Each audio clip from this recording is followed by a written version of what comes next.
Hi everyone, and welcome to another episode of the RE Connects podcast, where I'm helping you navigate your 20s whilst also trying to figure it out for myself.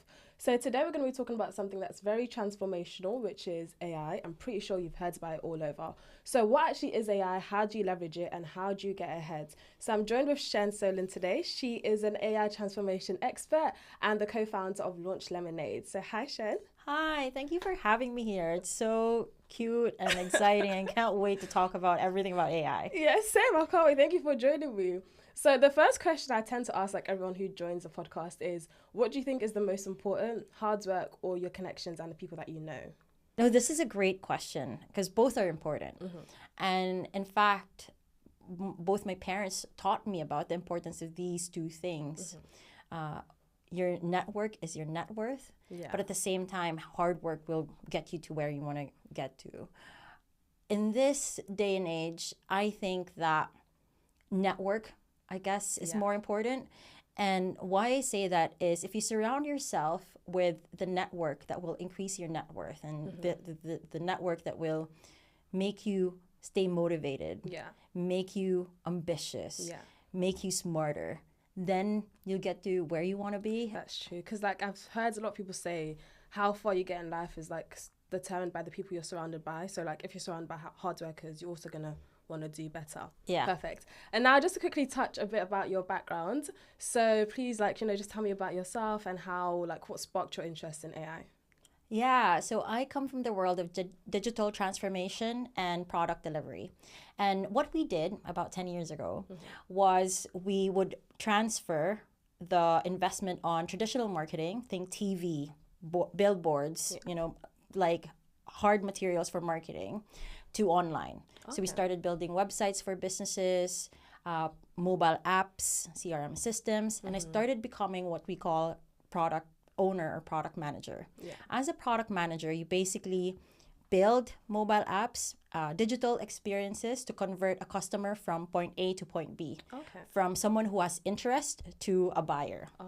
And I worked in financial services and fintech industry, and we built many mobile apps that have topped the charts, servicing millions of people.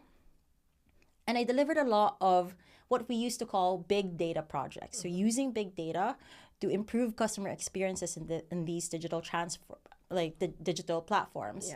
And that's where I started with AI. So we used these data to, for example, if you're applying for a loan, how much credit should we give you based on the data that we have of you, your credit history, your postcode. Oh, wow.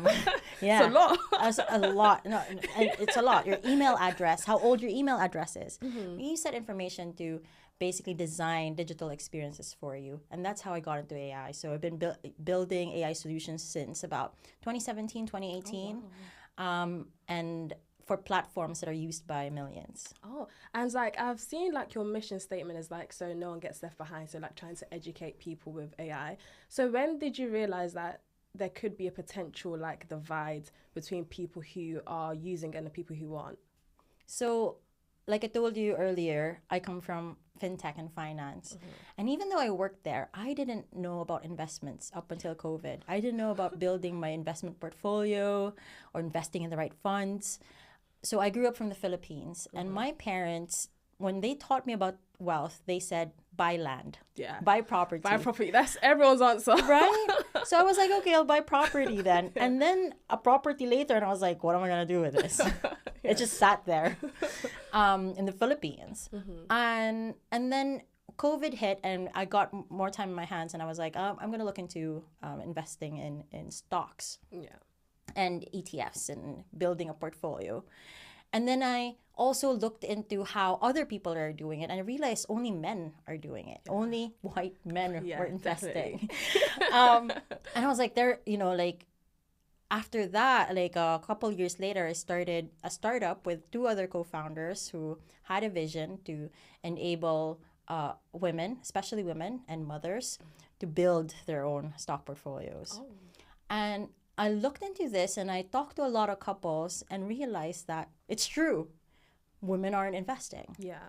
And so I realized that there was a divide. Now, when the language models came out and AI became so popular, I immediately thought, oh my God, the same thing is going to happen with AI. That's actually so interesting. So even today, on our platform, on my startup, LaunchLemonade, more men are capitalizing on AI. Oh, wow. But we're seeing more women building, but it's still from a overall perspective, women are still behind in terms of adoption. And so if you're not going to adopt, you're not going to be able to maximize or make use of it. How would you kind of like recommend people to like start adopting and like make sure like they're not left behind in like your times? Like, what should people start doing to make sure they're using AI? A year and a half ago, I would have just said use it, but it's no longer enough. I think the most important thing is to identify what you're curious about. Once you've identified what you're curious about, the next step is, how am I going to make money from this? So how am I going to turn this into a product, into an AI-driven product? How am I going to use AI to distribute it, to grow my channels, to find customers, and then monetize from that? I think that is, the start. Like, identify what you're curious about, and then see how you can build a product around it. And why would you say AI is important? Like, why should I do that? Essentially, why should I like bother about AI? Like, how will it really change my life, essentially? Great question. So the future that I envision, and this is not unique, I didn't come up with this future, is more companies are going to be lean, meaning they won't be scaling by hiring. Oh, yeah, definitely. Yeah. And more companies are going to be letting go. And they have been, even before AI, they have been letting go of employees. People have been restructuring. There are more companies saying that we're not so Shopify just announced that they're not going to hire unless if AI can do it, they're not going to hire anyone. That's crazy. So more companies are going to be like this. It's been, companies have announced that they're going to be an AI first company the past year and a half, 2 years. And I think more companies are going to be doing this. Gen Zs, are you a Gen Z? Yeah. Yeah. 75% of Gen Zs have said that they want to become entrepreneurs. Yes. Everyone wants to become an entrepreneur now. Yeah. So imagine a future where everyone is either going to want to become an entrepreneur or have to become an entrepreneur because they can't find a job. They will have to use AI to stay competitive.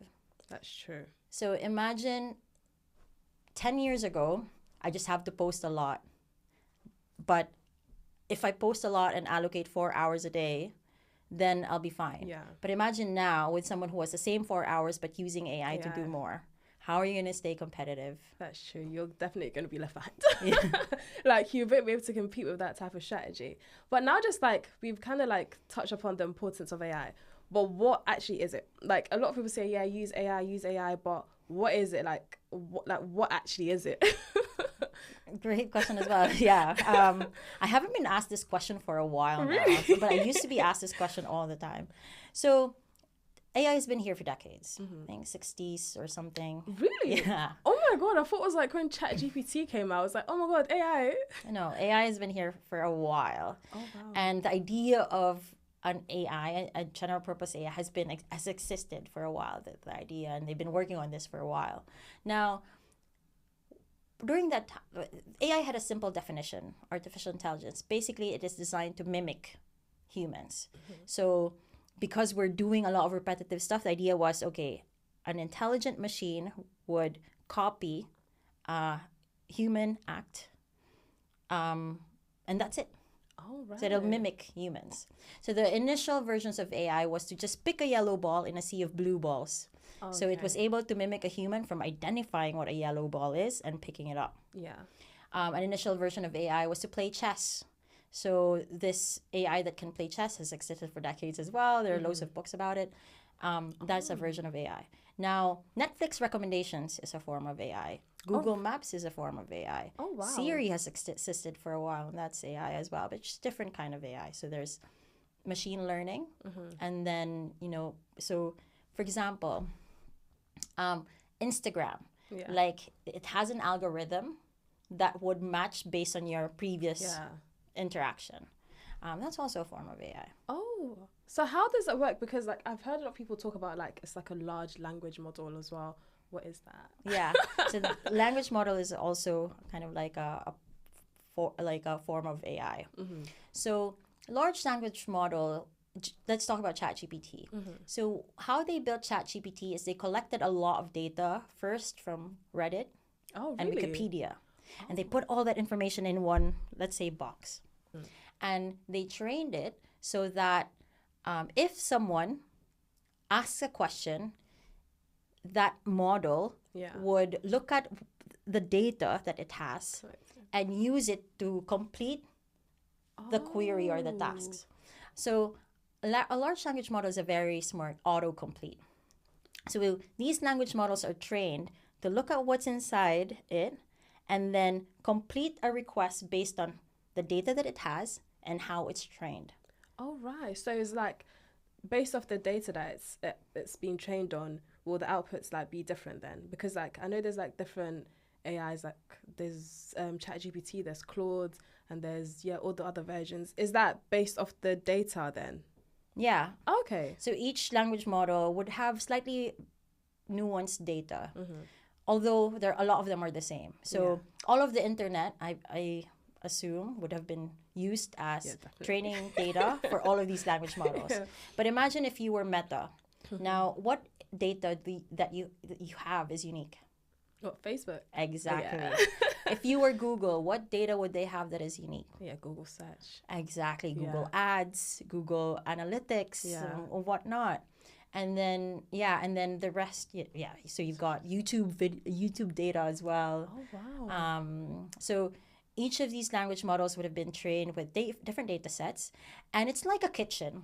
So, for example, imagine 3 kitchens. One specializes in Chinese cuisine, one in Lebanese cuisine, and one in a gastropub, like an English gastropub. Now, each of these kitchens would have different ingredients. Yeah.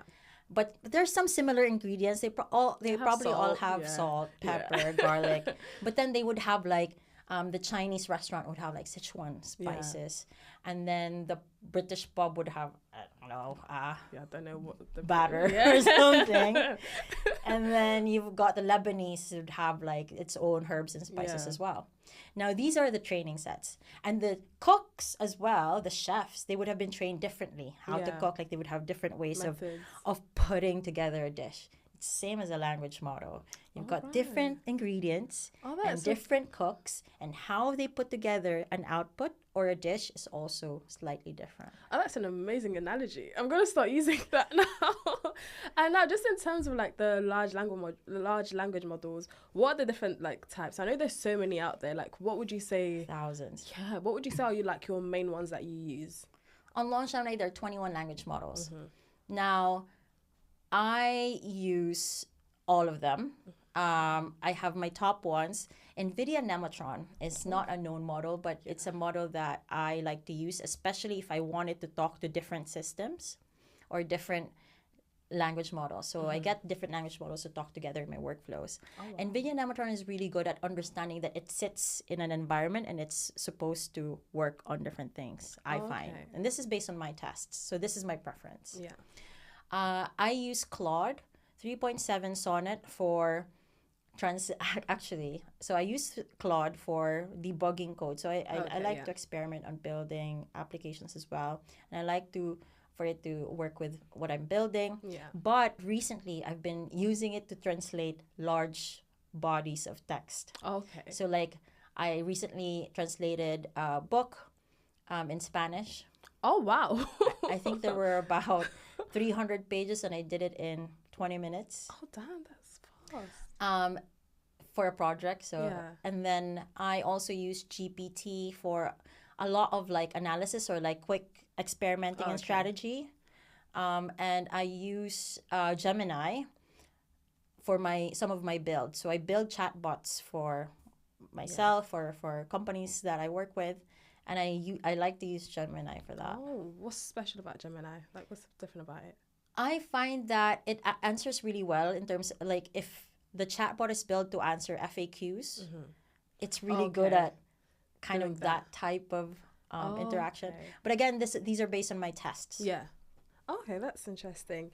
And now I've heard about like there are like 3 different types of like Gen AI applications. So like chatbots, assistants, and co-pilots. Like, what is that as well? I don't think I've spoken about this in a year, but okay. So an assistant can perform different tasks. So Siri, set my alarm for me. Siri, put a reminder. Siri, can you open my WhatsApp or message? So it can do different types of tasks. It's not designed to complete, specific tasks. So that's an assistant. A co-pilot is designed to complete something with you. Like, for example, GPS is a co-pilot. It can't drive, but it can tell you how to get to where you need. But so a GPS can't do anything else apart from tell you the direction. If you design a coding co-pilot, it can't build a LinkedIn post for you. But it can only help you code with code. Right? So that's a co-pilot. So think of it as a co-pilot on an airplane. So your co-pilot can help you assist with flying a plane. Just to help you with your tasks, essentially. A specific but not task. do it for you. Yeah, a specific task. Yeah, you're co-piloting. All right, that makes sense. And then the third one is a chatbot. So a chatbot, it answers FAQs. So that's the original definition of a chatbot. When you're on a website and there's a pop-up robot. and it can answer questions for you. And back then it was so frustrating. Like it never answers the questions. I want a human. But now, they're more dynamic now because they're powered by language models instead of built in. Back in the day, a chatbot was designed was if a user asks this, then answer this. It was and the questions had to be spelled correctly. You would have to provide in case there were typos. Like it was kind of rigid. Rigid. But now it's more dynamic because it's powered by a language model that can just really understand the sentiment and put together autocomplete answers, basically. Just adapt to it. Yeah, and then also about like AI agents as well. Yeah, what is that too? Okay, so the academic, I wouldn't say academic, but maybe the industries, before agents became agents now, how I understood agents to be is they're very autonomous. So you just give it a go, like, I want to become popular on Twitter. And then it will think for itself and find the right tools to help you complete that goal. So that was how I understood agents. But there are what we call agentic workflows now, where you can sew things together and give an AI different capabilities, different types of environment, and based on what it knows and what can it work with, it'll complete tasks for you. Oh, wow. So an agent could be, I have access to a memory, I have access to knowledge. So I'm not just built on the language model's data anymore, but I have access to to an environment. And then I have access to be able to complete a task because I can perform it. Oh, that's so cool. So I could set up an appointment or email a customer based on the different knowledge that I have. And I'm adaptive as well. So I learn, I'm growing. Oh, that's cool. So now that we just like touched upon like the different tools, now in terms of actually using AI, so I've seen like one of your quotes is like, you put an AI prompt into ChatGPT and you call it using AI. And I was like, yeah, that's me. So how can people actually go about using it smartly rather than just like being very passive with it? So build. If you have a problem, if an existing solution is too expensive, build the solution for that. I think that is the way. So I was talking to a guy yesterday, and I got on a call with him. He was in New York, on Long Island. And he said, I feel blocked. And I was like, what's blocking you? I feel like I have decision paralysis, like I don't know what to build. I immediately stopped him. I said, I know what's holding you back. Yourself. Oh, wow. It will take you about $79 per month to build and launch something. Really? $79. Oh, wow.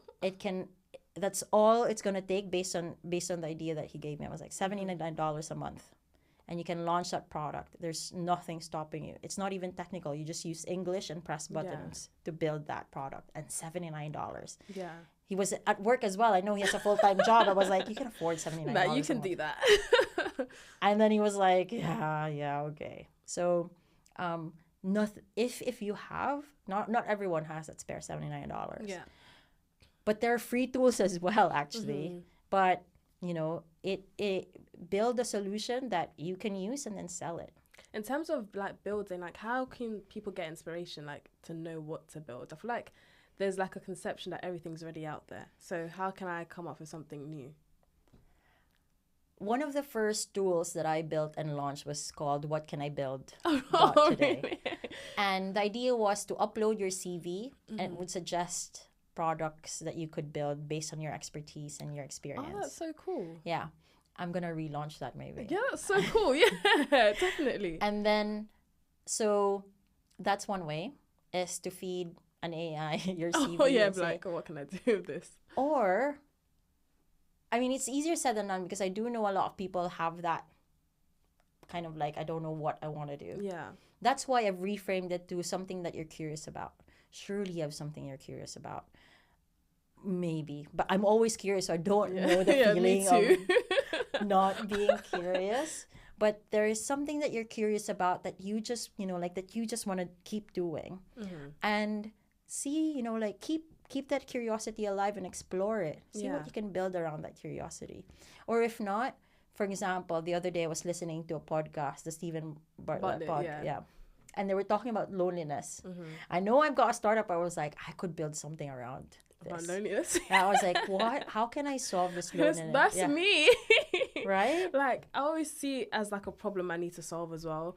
But it's like a lot of people who might not have that like mindset, like let's say they are curious about something, what strategy or like what should they do about it? Like, how can they ask ChatGPT or any AI to kind of help them find a way to solve the problem, if that makes sense? Yeah. So I also built another product that would provide a list of options that are the most cheap and practical way to start solving a problem. So you can ask ChatGPT this. These are my skills. This is what I'm curious about, or this is a problem I want to solve. Can you help me come up with 3 really easy, practical ways to start solving this problem and validating my idea? Give me 3 really simple things. ChatGPT is gonna say, start a WhatsApp group. Yeah. Build a landing page. Right? Do that. That's just so simple. Oh, wow. But it's like, at the same time, it's like when you use ChatGPT like that, sometimes it just validates your idea without really criticizing it. So now you've started this business, but it's not actually working. So how can you actually get the critical analysis that you need from ChatGPT or whatever model it is that you're using? Great question. A lot of people don't do this part. So ChatGPT says, build a WhatsApp group. I did. And nothing, and whatever I'm doing, it's no one's responding. ChatGPT said it, build landing page. Now, no one's really visiting it. Mm-hmm. So let's stick with those 2. And I go back to ChatGPT. Yo, ChatGPT. Mm-hmm. So it's failing. This is the data that I have. You told me to do this and you told me to do that. I mean, what am I missing? Like, this is the feedback. So it's up, your job is to still collect that feedback and give ChatGPT all the data that you have. Mm-hmm. Say, based on the data that I have and the goal that I have, tell me what's not working. Yeah. You can even add prompts like, don't be cringe, no fluff. Give me the practical answers.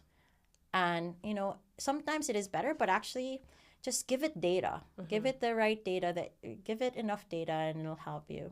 Yeah. And now in terms of just like moving forward with the business, let's say like they've started building, they've validated the idea. How can you like use AI to increase your productivity on a day-to-day? Like, is there any ways that you use it to kind of make you more efficient on your normal day-to-day basis? Yeah. When you've built the product, the only problem that you'll have is to sell it. Yeah. Find customers. Yeah. Now, what are the things that you can do to find customers? Identify those activities and then see if any of those activities can be AI powered. Content, posting, putting together email campaigns, putting together messages. Yeah. That's it. Like, stay focused. Don't just make everything AI. Figure out, okay, how can AI help me find a customer? So how will it help you find a customer? Yeah. So let me tell you about Launch Lemonade. Launch Lemonade is a non-funded startup. So it's a self-funded company, and there's only two of us. We grew our customer base. We have 3,000 users now, and there have been 10,000 AI applications built. And we did that by using AI. We used AI for everything. We must have had 21 AI assistants and agents working around us. Everything that we do, there's some sort of AI powered. Our strategies, how we analyze the data that we have, how we talk to our customers, what we build next, the copy on our master classes, the copy on our emails, the copy on our blogs, the video scripts that I use. I put together a comic strip for ads, everything. Oh wow. In terms of like the strategy, what type of prompts would you use to get like AI to develop a good strategy for you? Be clear on your goals, be clear on your ideal customer profile, and iterate. So the strategy that you have now won't always be the strategy that you'll be moving forward. The only strategy is to experiment and learn from your data. That's the only real strategy. But you have to be mindful about your data. Collect your data and then use that as the basis for your next experiment. So I would prompt ChatGPT, this is the goal that I have. This is my ideal customer profile.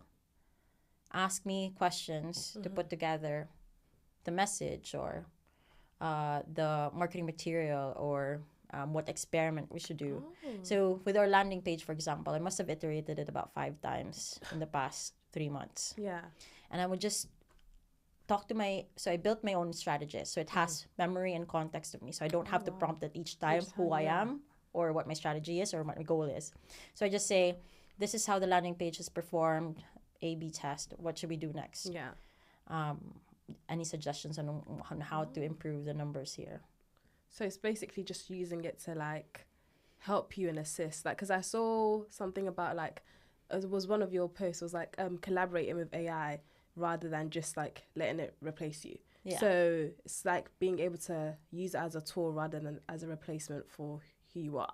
Yeah. Essentially. But I feel like a lot of people are getting that wrong. Like they're using AI to replace their own thinking rather than using it to assist their thinking. What's your thoughts on that? Yeah, I see that too. And that means they're drowning. They're just becoming everyone else. Yeah. If you're not inserting yourself and your brand in the content that you produce. And I think that you should train AI to be like you and to think like you and to be unique as well before you allow it to do more of the stuff that you do. You don't want to drown in the sea of, your competition. Yeah. You want to stand out. And the only way to stand out is to put yourself in your processes. And how can you make sure, like, you mentioned like being authentic. How can you make sure you're being authentic whilst using AI for like content and stuff? That is such a great question. Now, as creators and as business owners, we have to be mindful about the difference between our brand and our company's brand, right? Authentic doesn't mean me because I am not my company's brand. Yeah. Authentic means being true to the brand's values. So LaunchLemonade has very clear values: accessibility, ease of use, and basically on a mission. Like, it's a very mission-driven startup, and we're always true to that. I won't go, I won't go over it. I make sure that those 3 values are true.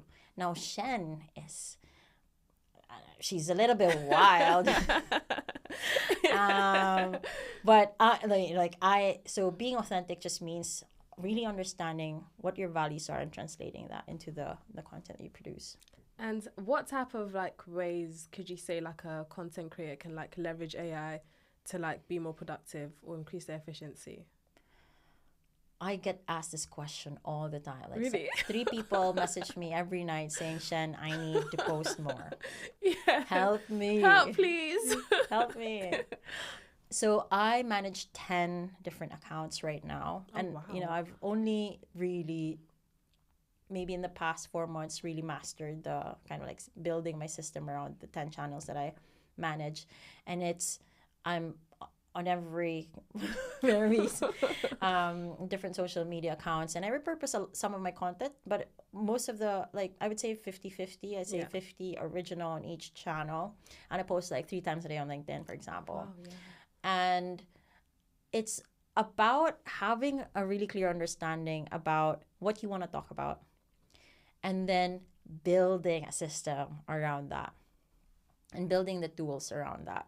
So yeah, so it's not about the tool, but it's about your system. So how can you create a system with AI to like kind of support you, essentially? Yeah.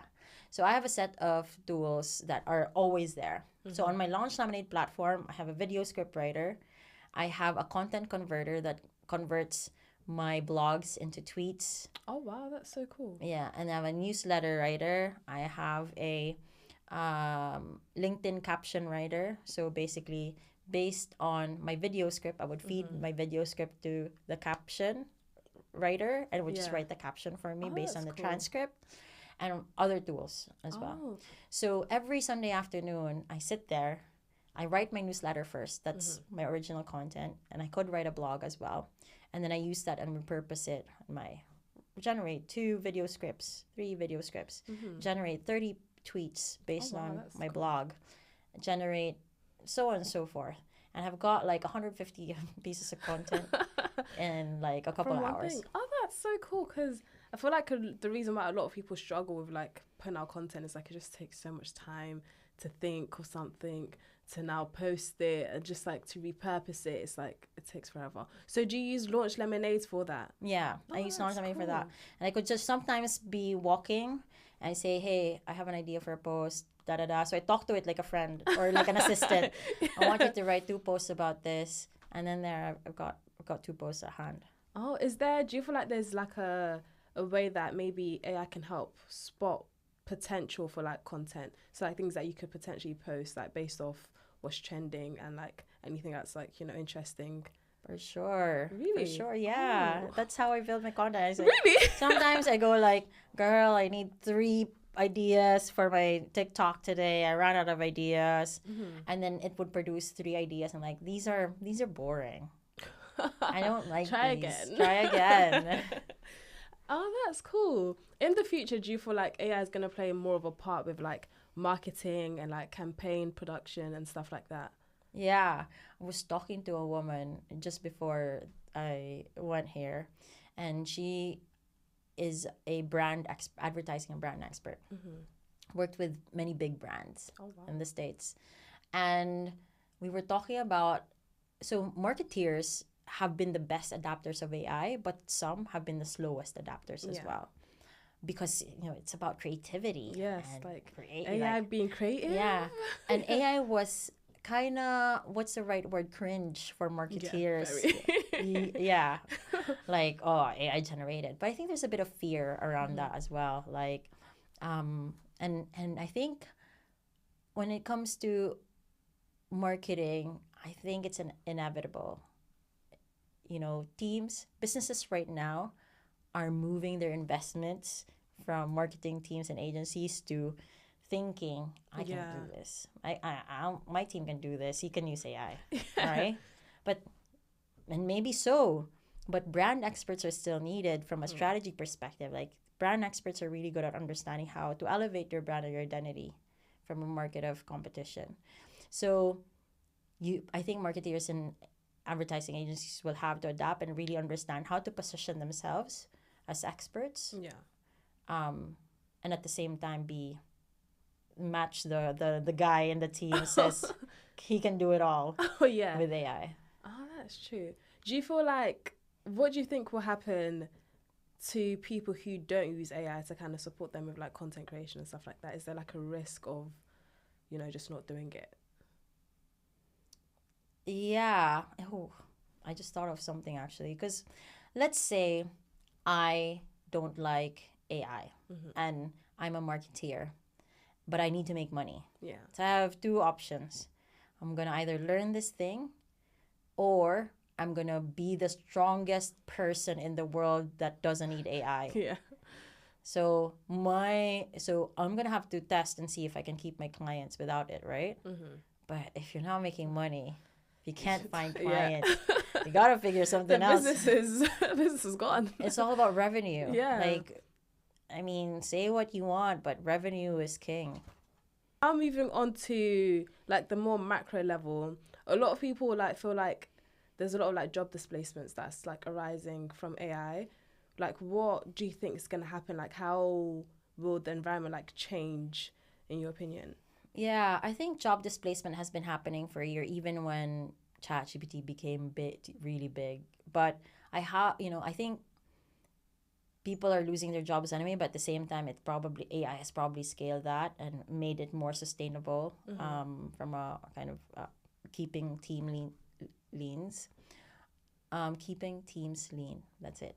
And I think that I'm really hopeful about the future. I think that everyone's going to be their own small to medium sized business and would be able to operate in ecosystems where their AI would buy from each other and make money. Wow. Yeah. Oh. That's how I envision the world. That everyone's going to be an AI empowered business and be able to participate in an economy where their AI agents can monetize. Just do it for them. Oh, what advice would you give to like maybe like employees who are a bit like concerned or worried that AI is gonna come and take their job? Skill up.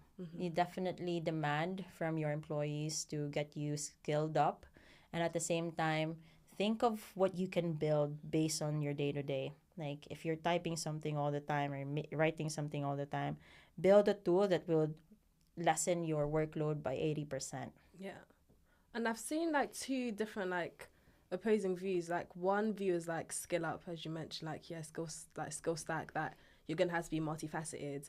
And I've seen like another opinion where it's like you need to be an expert in one thing and know it to the fullest so that AI won't replace you. But which one do you think aligns more with your opinion?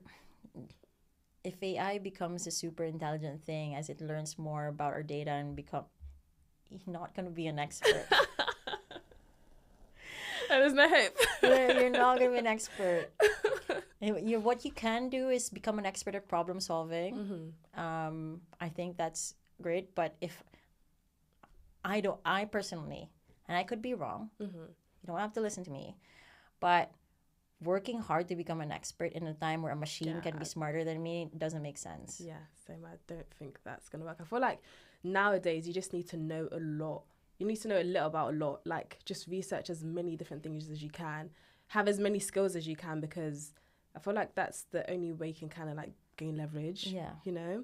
And in terms of like jobs that you think can't be replaced by AI, what type of skills do you think can't really be replaced, essentially? Or do you think everything can? There's no hope. So I think people will crave connection and community. And if you can curate this community and manage that community from a human perspective where everything's connected, I don't know if this is a woman thing, but sometimes I feel tingles and I feel like really good energy. Sometimes I'm walking, I'm like, good vibes, right? And I just don't imagine a machine being able to make me feel that way. Yeah.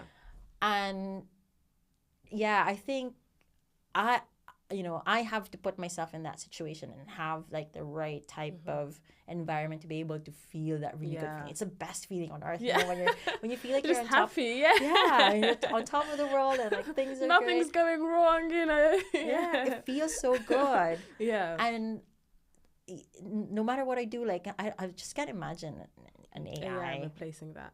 Replacing that. So do you feel like people are gonna move more towards like building human connections and like fostering that instead of just For sure. I think more poetry readings and more speakeasy environments where we're just sat there and just feeling the vibes. Like, I think that curating human experiences, an AI can't do that. Yeah, it actually can't. And now just in terms of like some like companies and stuff, like how do you think maybe some companies should like kind of restructure to integrate AI into like their processes? Yeah. I think that especially big companies, most that I know and have worked for, even the smaller ones, there's too much politics and there's too much process. We're not really nurturing an environment of entrepreneurship. Like we're not helping our employees to be more entrepreneurial and problem solvers. We're just teaching them to repeat The same thing. but they're not problem solving. Like we're not being innovative. And I think restructuring cultures around how do we make our employees or colleagues more entrepreneurial is going to be the best way forward for the business and for their employees. So the benefits of that would be more problem solve. You're just not stuck to processes that assume that you're doing the same thing, because problems change, and solutions change, environments change. And for the employees, when the time comes that they have to move on, they've gained the right skill set to become entrepreneurs as well. And now just like thinking about AI, I feel like with the increasing, I feel like nowadays people are using AI more often. So like one thing I'm a bit worried about is like the over-reliance of AI, that people stop thinking for themselves. Like, how do you think that could kind of like be prevented? Or do you agree, firstly?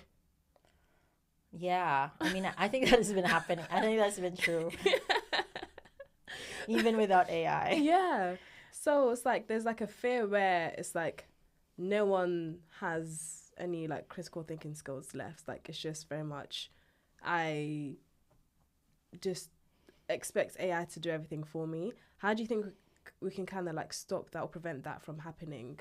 Or like people could like, do more on their part? That's a really tough question, because I think that people don't think for themselves anyway. We're easily influenced, and it's easier not to think. It's easier to just do. Yeah, right? Definitely. And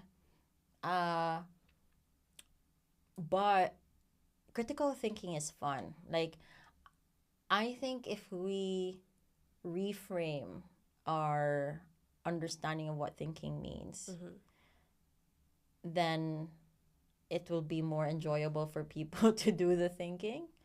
But we're always on our phone and we're just consuming social media content. We're always on our Netflix and consuming Netflix content. We're listening to other people and allowing them to tell us who to vote, what to eat, how to dress like. And we've been following that. That's true, actually. That's been happening for... So how do you make someone critically think? I think it's actually really hard. It's like, use your own brain. But I think what's going to happen is, if machines are going to be better than us at answering questions, completing quizzes, like what's the point of taking a quiz if this machine is just going to... for me, And if machines would be able to make something better than me, more perfectly than me, like as a factory worker or someone who makes bags or someone who makes candles, what does it mean to be human? Yeah. And I think that's the first step of like actually thinking, all right, something smarter than me, something can make something better than me. What makes me me? Yeah. And they call it an existential crisis, but I'm also excited about the potential of getting humans to like think. The risk is overconsumption of everything around us. That's true. And I feel like it's a thing where instead of just taking the first answer that you're given, sometimes like think of like the other point of views, like, okay, you've answered it this way, what would someone who disagrees says about the statement? So you can kind of get two sides of the problem, or like whatever the situation is, and make your own decision for you. So I feel like a lot of people need to also understand, AI can give you an answer, but also ask about the opposing view as well, just to kind of get a balance and know what is that your actual judgment is on the situation. So I'd say that.